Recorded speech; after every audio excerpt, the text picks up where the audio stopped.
It's the Big Ten 2025 preview show. We've got 18 teams in this conference, and if you haven't seen the other conference previews, let me explain. I'm doing quick breakdowns and potential record projections for every team.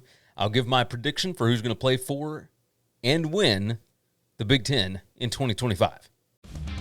Can you believe it? It's football. I've been watching it for 40 years. Are you kidding me? You're listening to Winning Cures Everything. Game day, baby. Wake up or get out. Here's your host, A confident young man, a superb athlete. Gary Seegers. Welcome in. This is Winning Cures Everything, a college football podcast. I'm your host, Gary Seegers. I am on all the different socials at GaryWCE. We continue here with our last P4 conference preview for 2025, and that would be the Big Ten. You know, after years of Ohio State just ruling the roost, running this conference, we then had a few years of an elite Michigan program, and then last year, Oregon comes in with an undefeated first regular season in the conference. This year, there's a chance that this could be the most chaotic and unpredictable Big Ten season in recent memory. Like, nobody really has a clue what to expect here. The Buckeyes, the Ducks, the Wolverines, they all have loads of talent. They don't have a ton of experience. Penn State finally has all the pieces in place for a breakthrough kind of a year. And then you got teams like Illinois and Indiana that carry some serious momentum from impressive 2024 campaigns. There's storylines everywhere you look in this conference. I mean, you got second year of Jonathan Smith and Aiden Childs at Michigan State. Nico transferred over to UCLA, USC. They look to keep improving, mostly on the defensive side, obviously. Purdue's former coach is now the DC at Washington, which means Purdue has a new coach. Let's not even get started on the brutal travel schedules for the West Coast teams, right? I mean, we're talking about a conference where win totals range from several 10.5s and some teams with national championship expectations all the way down to Purdue and their rebuilding project with new coach Barry Odom. Honestly, the middle of this league is so tightly packed that, you know, a couple of bounces here, a couple of bounces there, it could completely flip the standings. So buckle up. We're going team by team through all 18 schools. We're going to figure out who's ready to make noise and who might be in for a long season. We're going to go in alphabetical order. So let's go ahead and start this thing off. We will start with the Illinois Fighting Illini. Now, Brett Bielema's got something cooking in Champaign. He's got 18 starters back from what was a really impressive 10-3 season. This Illinois team has a really good combination of experience and confidence, right? Quarterback Luke Altmaier, he's not going to wow you with his arm, but he's smart with the football. He knows how to manage games, right? The real story is the offensive line. They're keeping most of it together. That means more of the bruising 12 personnel packages that wear defenses down that Brett Bielema is known for. Aiden Lawfrey brings the thunder in the backfield. They're going to need somebody to step up and replace their big play ability that they lost at receiver. Hudson Clement, I think, is the guy they're counting on to fill that void. On defense, Aaron Henry, he's got his guys playing with attitude. The Wisconsin portal transfers coming in, Gabe Jacobs, I believe that's right. He should fit in with their pressure-heavy scheme. Schedule sets up interestingly, right? You got early road tests at Duke on September 6th. You got Indiana September 20th. And then you got the real meat grinder, right? The home games against USC and Ohio State. That's where you're going to find out if Illinois is really ready to make some noise or if they're still a year away. Ceiling for this team, 9-3, maybe break into the playoff conversation with some big-time wins. The floor is probably 5-7. If they have trouble in the trenches, if bounce of the ball does not go their way, a sub-500 finish is not outside of the realm of possibilities. And then your most likely record, 7-5, 8-4. There's a lot of difficult games on this schedule. So 7-5, 8-4, I think is most likely. Next up, the Indiana Hoosiers. Kurt Cignetti, he's what's his philosophy? It's like reload, not rebuild, right? I mean, it sounds great. And you got 55 returning lettermen on the roster. So he certainly got a roster that can back up that philosophy. The fact that 9 offensive starters are back is huge for continuity, especially with the veteran offensive line that's going to be protecting their new quarterback, Fernando Mendoza, who came in from Cal. This is not a total rebuild like we sometimes see after a big portal class the year before. Roman Hemby from Maryland brings a physical running style that should complement what they already have. You got 75% of last year's offense returning. There's a lot of reason for optimism here. Defense, of course, pretty intriguing pieces as well. You got Mikael Kamara up front. You know, you got some highly rated recruits that are coming in. But let's be real about the schedule. Last year was super soft. This year they start with soft openers. They got Old Dominion early.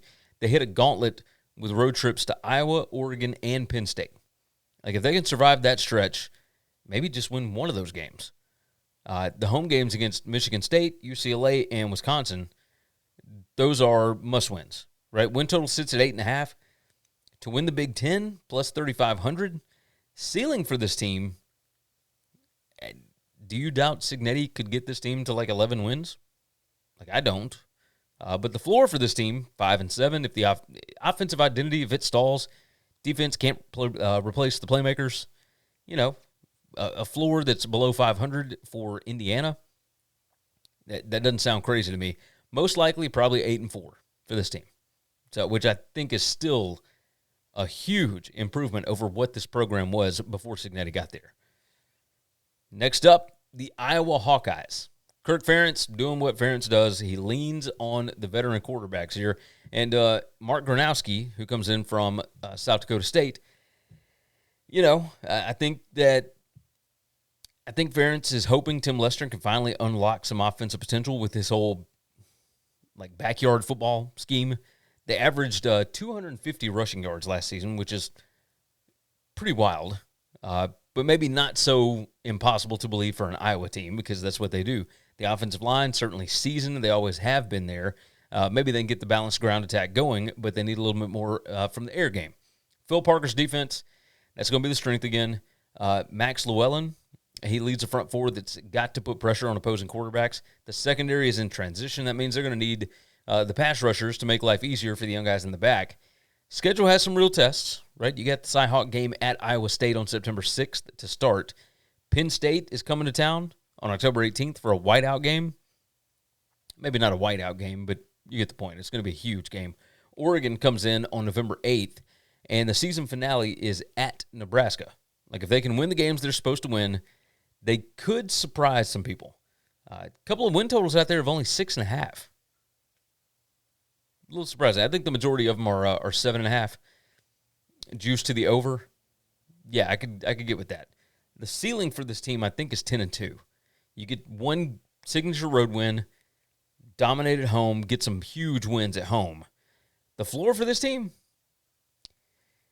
6-6. I don't see Ferentz missing a bowl game. But I mean, who knows? Who knows? Most likely, probably 8-4. That sounds about right for an Iowa football program. The Maryland Terrapins. Mike Locksley enters his 7th season at Maryland, needing to bounce back from a just brutal 4-8 campaign. This saw the Terps go, just 1-8 in Big Ten play. Now, the good news is they got some new coordinators. Pep Hamilton with OC, Ted Monachino, I think that's right, at defensive coordinator. They both bring some fresh perspective, maybe something a little bit different for this program. The quarterback battle between the UCLA transfer Justin Martin and true freshman Malik Washington, that might be the spark that the offense needs. I would think, and I'm going to guess that Washington is going to be the guy. I mean, they are really putting a lot of stock into him. So the Terrapins have got to replace some significant production. They lost Roman Hemby. He transferred over to Indiana. Billy Edwards, of course, the quarterback, transferred over to Wisconsin. And then, of course, your top wide receivers, Ty Felton and Caden Prather, both went to the NFL draft. You got sophomore Nolan Ray stepping up at running back. You got a revamped offensive line that's going to be anchored by a D2 transfer named Ratrell Perry at left tackle.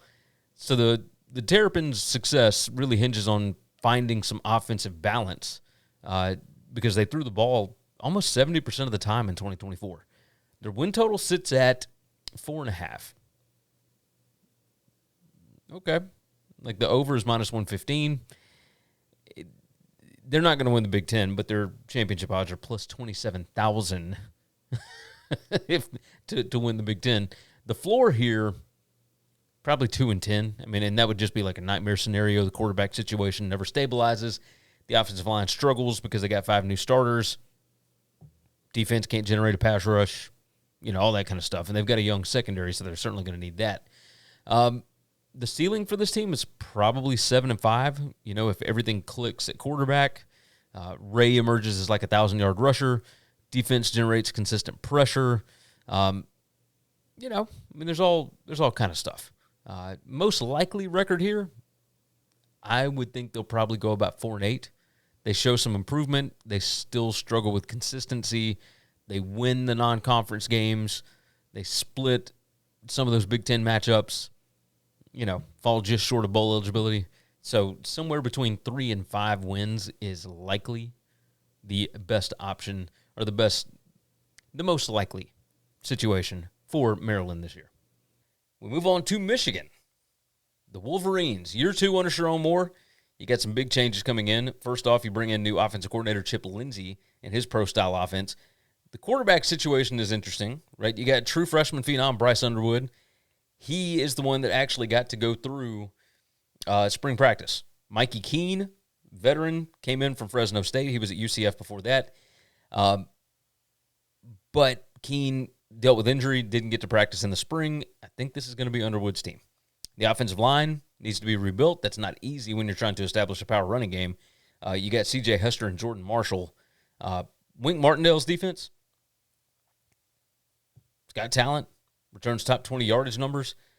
They're replacing some key interior linemen here. T.J. Guy, of course, comes in with the pass rush. The depth of blitzes could be a lot of fun to watch. You saw a lot of what this team is going to look like in the bowl game against Alabama, and they handled Alabama with their backups. Schedule's no joke, right? You got your tune-up against New Mexico. Week 2, you play at Oklahoma. Week 4, you got a road game at Nebraska. You got to play at USC at some point. You got home dates with Washington and Michigan State. Should be able to handle those. And, of course, the season finale is Ohio State. This feels like a team that could go anywhere, depending on how quickly everything gels. Win total sits at 8.5. They're plus 900 to win the Big Ten this year. If Underwood clicks, everything goes well. Ceiling for this team is probably 11-1. The floor for this team, they went 7-5 last year. That included a massive upset win over Ohio State in the finale, and that was on the road. So the floor for this team, if the offense misfires, they struggle in some of these big road spots. I don't think 6-6 is crazy. I don't think that's outside of the realm of possibilities. Most likely at 9-3. If Bryce Underwood is the real deal, 9-3, 10-2, 11-1, somewhere around there, get back to their normal, what they had been doing for 3 years before last season. So, the Michigan State Spartans. We move on there. Jonathan Smith inherited an absolute mess. He tried to fix it, had 16 portal transfers after going 5-7. That's some new faces. And sometimes that's what you need, right? Aiden Childs is back at quarterback. Certainly there's continuity there with the balanced spread offense. Running game last year was pretty atrocious. I think it was 115 yards per game. 3-back rotation, revamped offensive line has got to show improvement this year. Defense got to generate more pass rush. They were second to last in the Big Ten in sacks last year. That's pretty embarrassing. The new edge rushers got to prove they can get home against better competition. The schedule is brutal right out of the gate. You get a couple of tune-ups, then they're hitting the road to USC, Nebraska, Indiana, Minnesota, Iowa. You got home games against UCLA, Michigan, and Penn State. Win total is just 4.5. Kind of lets you know about the expectations here. The ceiling for this team, I think, 6-6, and that's going to take some upsets. That's how you get to bowl eligibility, is you got to upset somebody. The floor is 2-10, I think. Turnovers persist. They keep committing penalties that just kill drives, etc. Their most likely record, I'm going to go with 4-8. Do I trust that Jonathan Smith will be able to get it turned around? Yes. How about this? I like Jonathan Smith as a coach. I think I liked him better when he had a full head start because he was able to build a roster and develop it I don't know that you have the time and the patience necessary to do that in the Big Ten. But we'll see. We'll see. Tickets to everything are expensive these days. And I know you're like me. You want to catch a big game or a concert, maybe even tickets to a show. Why not save some money every time you buy tickets? Visit Ticketsmarter.com or use the TicketSmarter mobile app and use the promo code WCE10, that's WCE10, to save $10 on any order of $100 or more, or use WCE20, that's WCE20, to save $20 on an order of $300 or more. It's not a one-time sign-up bonus or anything. Seriously, every time you buy tickets, you can save money on already great deals. So do yourself a favor. Think smarter with TicketSmarter. The Minnesota Golden Gophers. PJ Fleck going into his 8th season in Minneapolis. There's cautious optimism, right? They went 8-5 last season and showcased a really dominant defense. They were 5th nationally in total defense, but they did struggle offensively, even with quarterback Max Brosmer, who ended up being an undrafted free agent in the NFL this previous draft. The question mark here is, of course, redshirt freshman quarterback Drake Lindsey. He's expected to take over for Brosmer. He's going to need to develop quick behind a completely revamped offensive line. Going to have 5 new starters on that line. The good news is, of course, the running back, Mr. Dynamic, Darius Taylor, he returns. He had nearly 1,000 yards rushing, and the defense should remain strong, even though they lost Corey Weatherman to Miami, their defensive coordinator. And they lost some key pieces too, right? Linebacker Cody Lindbergh, safety Justin Wally, both went to the NFL. You know, Coach Fleck has been impressed with the quarterback Lindsey's development. Said that he's playing at a really high level. He said probably higher than any young player that I've ever had at the position. Okay, like it's talking season. That makes sense. The true test is going to come once you get into conference play. You look at Minnesota's schedule, you got Buffalo, Northwestern State, and at Cal to start off with. Then you get a bye week before you got to play Rutgers at home, at Ohio State, you get Purdue. So the schedule, you got Michigan State at Northwestern, you get to host Wisconsin, you get Nebraska at home, you get Purdue at home, you get Rutgers. I mean, the schedule sets up for them to have a pretty good season. Win total is sitting at 6.5 right now, and to go over is juiced at -150. So bet $150 to win back 100. Big Ten championship odds, like they're not to this level, but they are plus 10,000. I don't think they're going to do that. The floor here, probably looking at 5-7. You know, Lindsey struggles as a first-year starter. The offensive line takes a little too long to gel, and the defense regresses without their coordinator, right? And, of course, some of those key players. The ceiling for this team with that schedule, probably 10-2. I mean, you're looking at losses to Ohio State, at Oregon, or at Iowa, one or the other. You know, those are some pretty difficult road games, but you do get at Oregon after a bye. You know, there are chances here for sure, and we don't know exactly what those teams are going to be. But, you know, if Taylor rushes for 1,200 yards, if the defense maintains an elite level, yeah, you could steal some wins that you probably shouldn't. Most likely, I've got them at 8-4.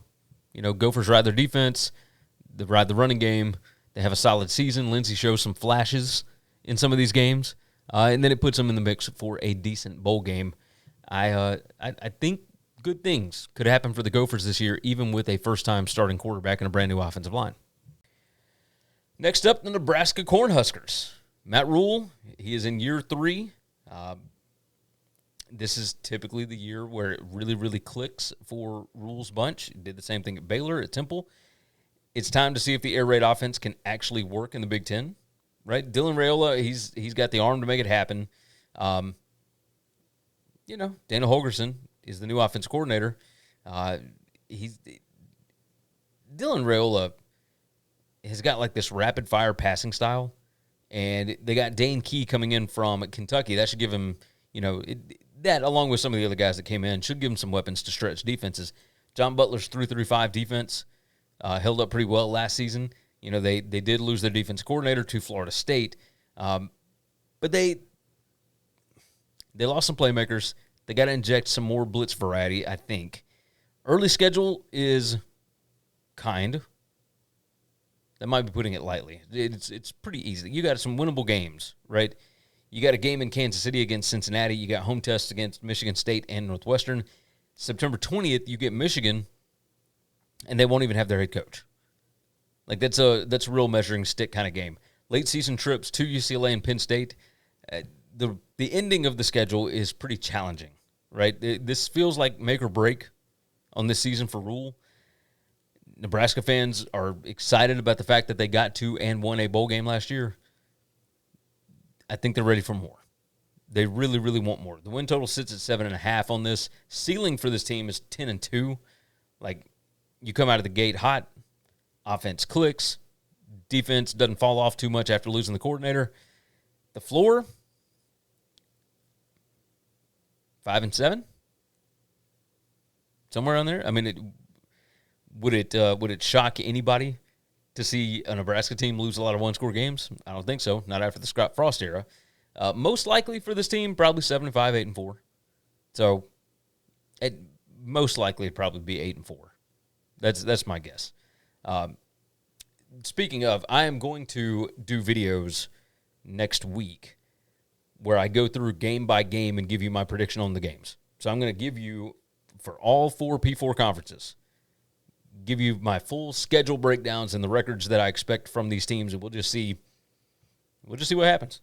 If you haven't already, check out bettingcfb.com. That is $5 a month, $50 for the year. I'm going to give you my official plays and all that over there. I write sometimes. I do bonus podcasts, etc. I think I'm going to do a daily audio-only podcast this year.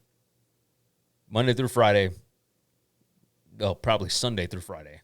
But we'll see how that goes. But that's what I'm thinking, because I can do it from the car. And little 15-minute blips might be a lot of fun.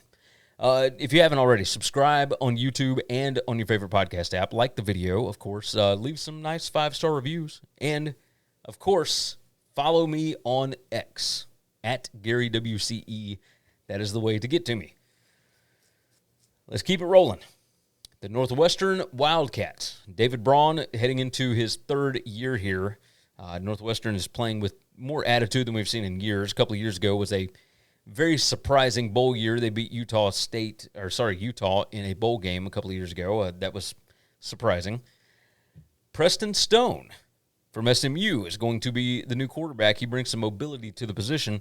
That zone read scheme jumped from 268 to 330 yards per game in Phil Steele's model. The revamped offensive line has got to give him time to work back there. The defense has that smash mouth identity. The Hubbard brothers are anchoring things. They're adding some depth in the secondary, which, obviously they needed that. They gave up 26.3 points per game last year. They've got a reliable kicker. They've got a good punter. Most teams, I don't even bring that up. But here, home field edge is minimal. Stuff like that is really going to matter. Schedule is loaded with top 25 kind of teams. Road trips to Oregon, Penn State, USC, and Michigan. I don't expect them to win any of those. Home games against Western Illinois, ULM, Minnesota, and Illinois. Those are all kind of must-wins, right? Win total is, I wrote down 5.5. I don't know if that's right.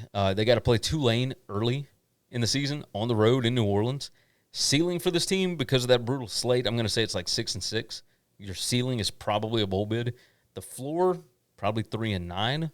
If you've got offensive growing pains, you lose some one-score games. Most likely record, I'll say 5-7, somewhere around there.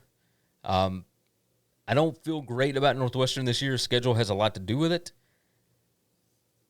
But we shall see. I've seen David Braun teams do this before. I say teams. 2 years ago, he was the interim coach and did massive, massive things. So, Ohio State. The Ohio State Buckeyes. Ryan Day, another loaded roster. Now, the quarterback will be Julian Sayin. He gets his shot under center in the balanced spread. That's going to be a little different with Brian Hartline as offensive coordinator instead of Chip Kelly. The championship caliber offensive line only allowed 23 sacks last season, which is absurd. Play calling should open up some more downfield opportunities. You know, you got James Peoples and C.J. Donaldson at running back, but I think with Sayin at quarterback and then Jeremiah Smith and that stable of receivers, you're going to see a wide-open offense. On defense, Matt Patricia. This was a top 3 defense nationally last season.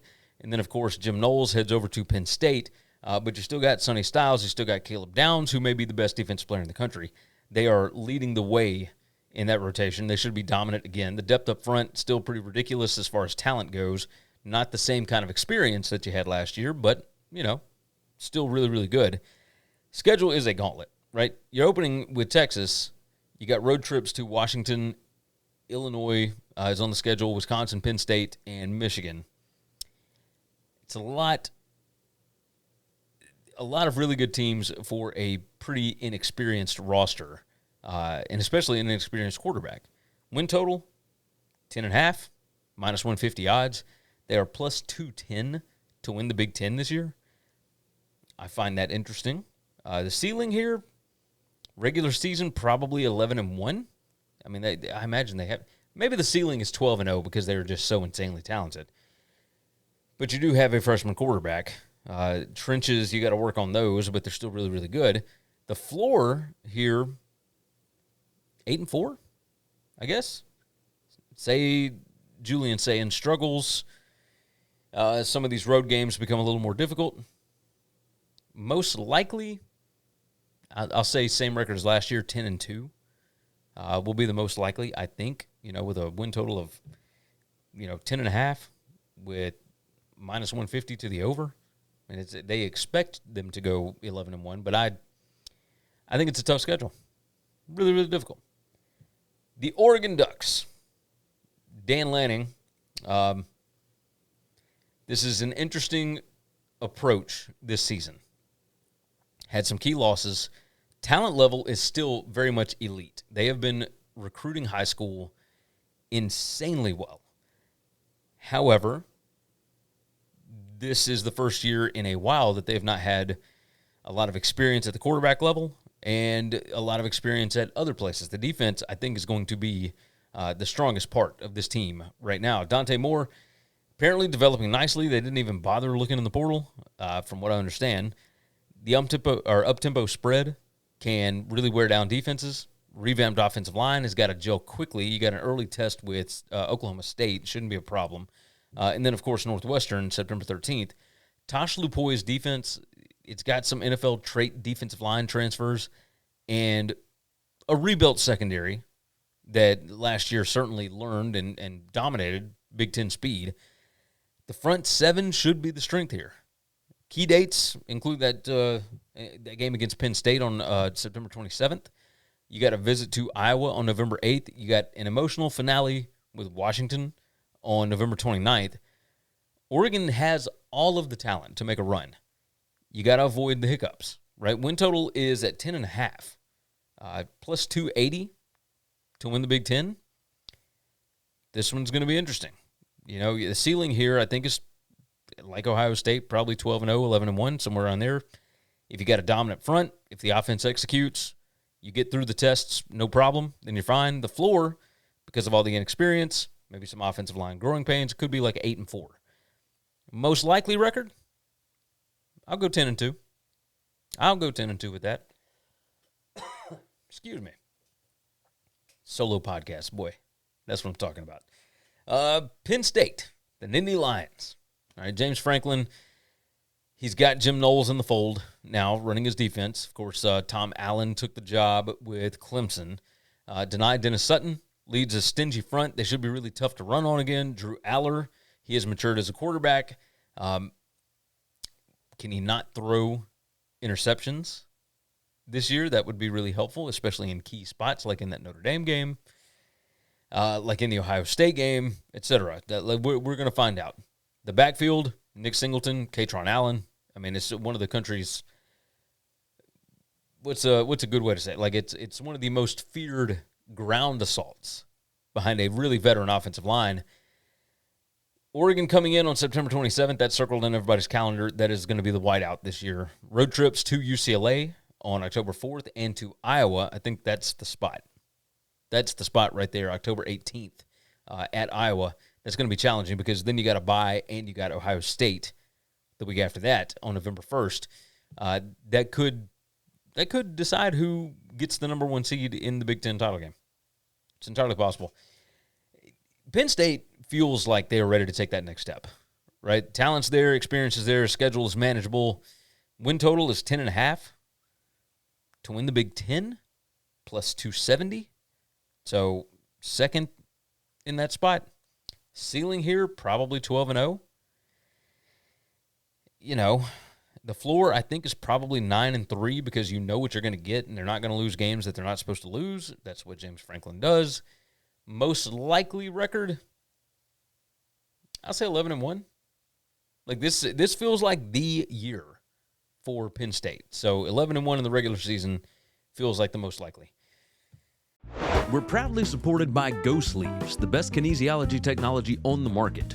Go Sleeves' patented compression sleeves, socks, and more increase blood flow and lymphatic flow to help your body recover, manage pain, and maintain peak performance. Right now, you can save 15% by going to gosleeves.com/WCE or by using the promo code WCE on their site. Go Sleeves. It's go time.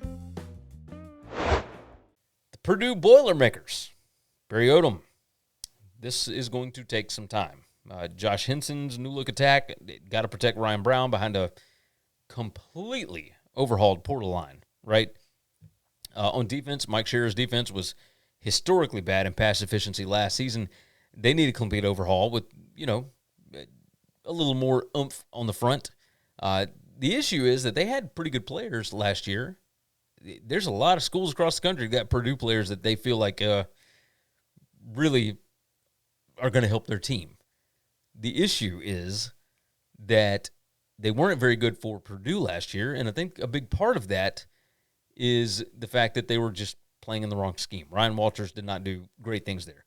This schedule is brutal after, having a couple of easier games early. You got SIU and you got Ball State early.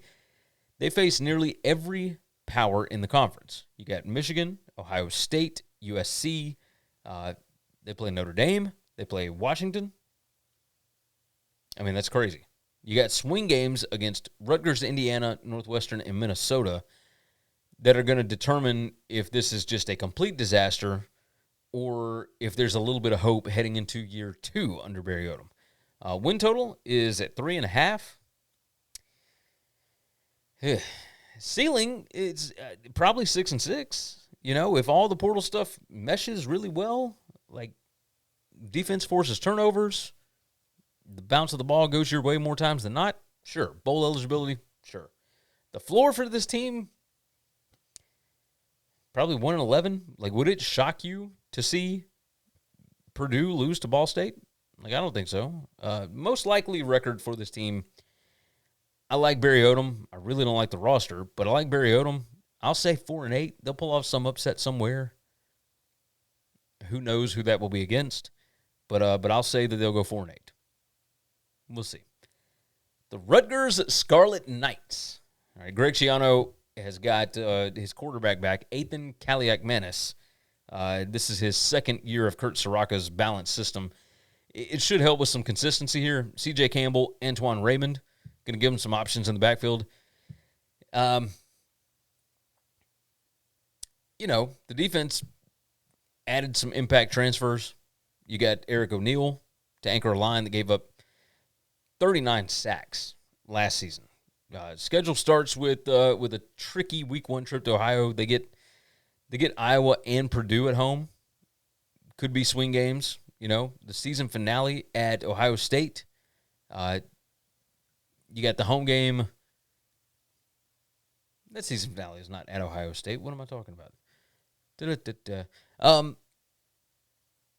got a game against Penn State that's going to be measuring stick. Win total sits at like 5.5 for Rutgers. Ceiling probably 7-5. If the quarterback takes another step, defense forces some key stops, they could make it back to another bowl game. The floor is probably 3-9 if the offense can't maintain drives like they have not done for forever, and if the defense doesn't gel the way that you want it to. Most likely record for Rutgers is like 5-7. think I wrote some notes down wrong on this team, but I still, looking at who they are and the personnel that they have and the schedule that they got to deal with, most likely 5-7 for Rutgers.